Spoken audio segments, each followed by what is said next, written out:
ನಮಸ್ತೆ ಎಲ್ಲರಿಗೂ, ತಮಗೆಲ್ಲರಿಗೂ ನಮ್ಮ ಹೊಸ ಯೂಟ್ಯೂಬ್ ಚಾನೆಲ್ಗೆ ಸ್ವಾಗತ ಸುಸ್ವಾಗತ. Stay connected.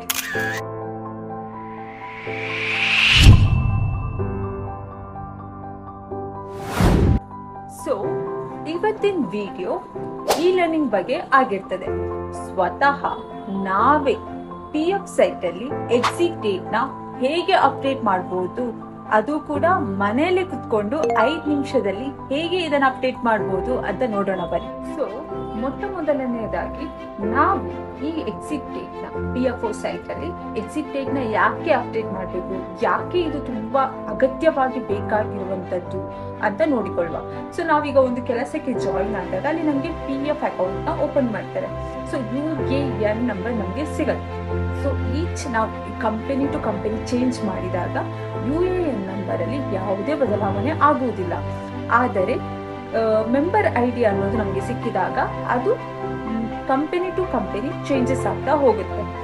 ಸೊ ಇವಾಗ ನಾವು ಎಕ್ಸಿಟ್ ಡೇಟ್ ನ ಯಾಕೆ ಅಪ್ಡೇಟ್ ಮಾಡಬೇಕು ಅನ್ನೋದನ್ನ, ಅದರ ಅವಶ್ಯಕತೆ ಏನು ಅಂತ ತಿಳಿದುಕೊಳ್ಳುವ. ಮತ್ತೆ ಇನ್ನೊಂದು ನೀವು ಗಮನದಲ್ಲಿ ಇಡಬೇಕಾದಂತ ವಿಷಯ ಏನಂತ ಹೇಳಿದ್ರೆ, ಒನ್ಸ್ ನೀವು ಎಕ್ಸಿಟ್ ಡೇಟ್ ನ ಅಪ್ಡೇಟ್ ಮಾಡಿದ್ಮೇಲೆ ಯಾವುದೇ ಕಾರಣಕ್ಕೂ ಆ ಡೇಟ್ ನ ಚೇಂಜಸ್ ಮಾಡ್ಲಿಕ್ಕೆ ಆಗುವುದಿಲ್ಲ.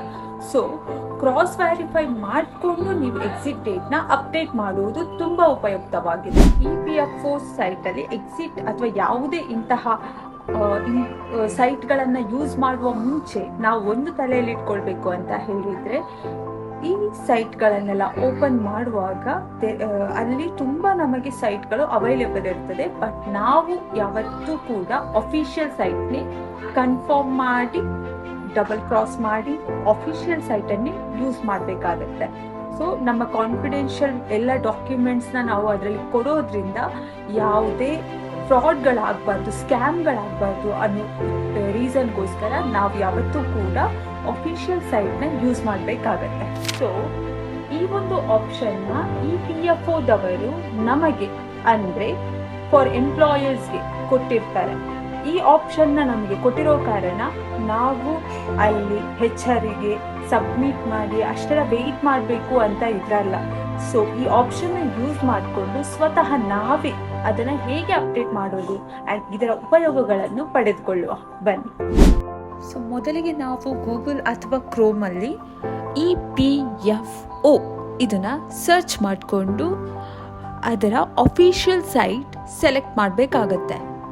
ಸೊ EPF ನ ಅಫಿಷಿಯಲ್ ಸೈಟ್ ಓಪನ್ ಮಾಡಿದ ನಂತರ ನಮಗೆ ಸರ್ವಿಸಸ್ ಅನ್ನೋ ಆಪ್ಷನ್ ಸಿಗುತ್ತೆ.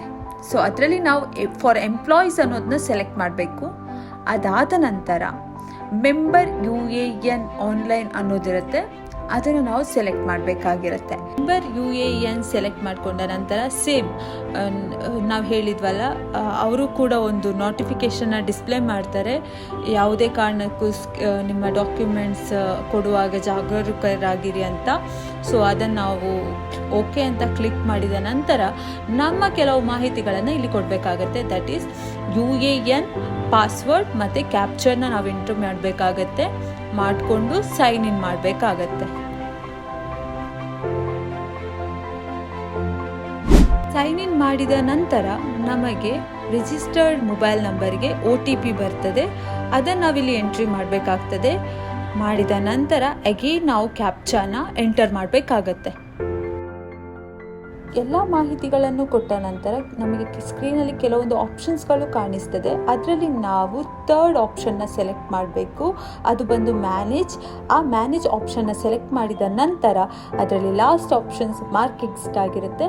ಸೊ ಇದನ್ನು ಸೆಲೆಕ್ಟ್ ಮಾಡಬೇಕು. ಇದರಲ್ಲಿ ಪ್ರೆಸೆಂಟ್ ಎಂಪ್ಲಾಯ್ಮೆಂಟಲ್ಲಿ ನಾವು ಎಕ್ಸಿಟ್ ಡೇಟ್ ಅಪ್ಡೇಟ್ ಮಾಡಿರೋದು ಕಾಣಿಸ್ತದೆ. ಇದನ್ನು ಸೆಲೆಕ್ಟ್ ಮಾಡಿಕೊಂಡ ನಂತರ ನಮಗೆ ಒಂದು ಪರ್ಸ್ನಲ್ ಇನ್ಫಾರ್ಮೇಷನ್ ಕೆಲವೊಂದು ಡಿಸ್ಪ್ಲೇ ಆಗ್ತದೆ. ಅದರಲ್ಲಿ date of join, date of birth ಇದು ಇರುತ್ತೆ.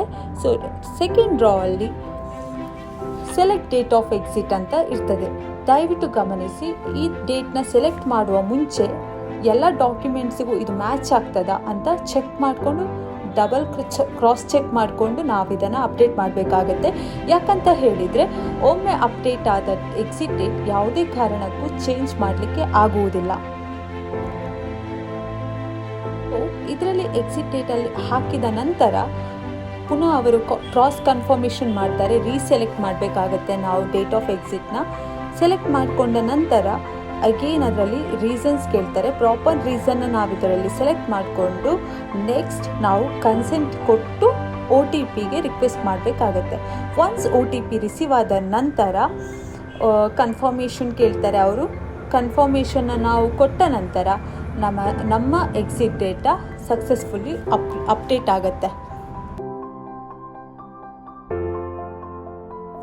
ಅಪ್ಡೇಟ್ ಆದ ನಂತರ ನಾವು ಪುನಃ ಅದಕ್ಕೆ ಹೋಗಿ ನೋಡಿದರೆ ಎಂಪ್ಲಾಯ್ಮೆಂಟಲ್ಲಿ ಎಕ್ಸಿಟ್ ಡೇಟ್ ನಮಗೆ ಕಾಣಿಸ್ತದೆ. ನಾವು ಅಪ್ಡೇಟ್ ಮಾಡಿರೋದು ಡೇಟ್ ಆಫ್ ಎಕ್ಸಿಟ್ ನಾವು ಏನು ಕೊಟ್ಟಿರ್ತೇವೋ ಅದೇ ವಿಸಿಬಲ್ ಆಗಿರುತ್ತೆ.